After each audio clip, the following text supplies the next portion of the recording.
بسم اللہ الرحمن الرحیم۔ کسی صاحب نے سوال پوچھا ہے کہ اگر نماز میں حضور کریم صلی اللہ علیہ وسلم کا نام نامی اور اسم گرامی محمد آئے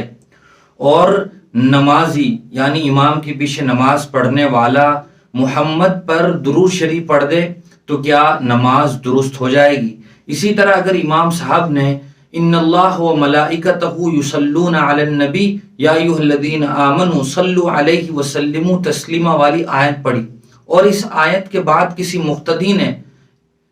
صلی اللہ علیہ وسلم پر درود شریف پڑھ دیا تو کیا نماز فاسد ہو جائے گی؟ یاد رکھنا چاہیے کہ اگر کسی آدمی نے امام صاحب کے پیچھے نماز پڑھتے ہوئے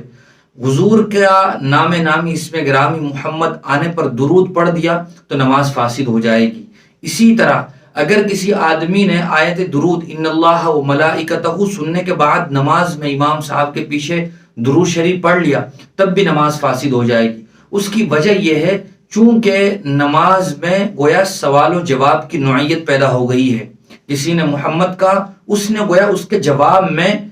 صلی اللہ علیہ وسلم درود پڑھ لیا، اور ضابطہ اور اصول یہ ہے کہ اگر نماز میں اسی طرح کی کیفیت پیدا ہو جائے تو نماز فاسد ہو جاتی ہے۔ جیسے مثال کے طور پر کسی آدمی نے نماز میں چھینکا اور اس نے الحمدللہ کہا، دوسرے آدمی نے اس کے جواب میں یرحمک اللہ کہہ دیا تو نماز فاسد ہو جائے گی۔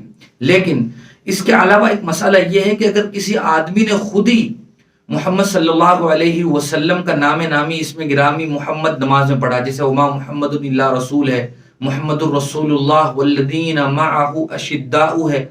اس کے جواب میں خود ہی درود شریف پڑھ لیا، صلی اللہ علیہ وسلم کہہ دیا، یا اسی طرح نماز میں چھینک آئی تھی اور خود ہی الحمدللہ کہہ دیا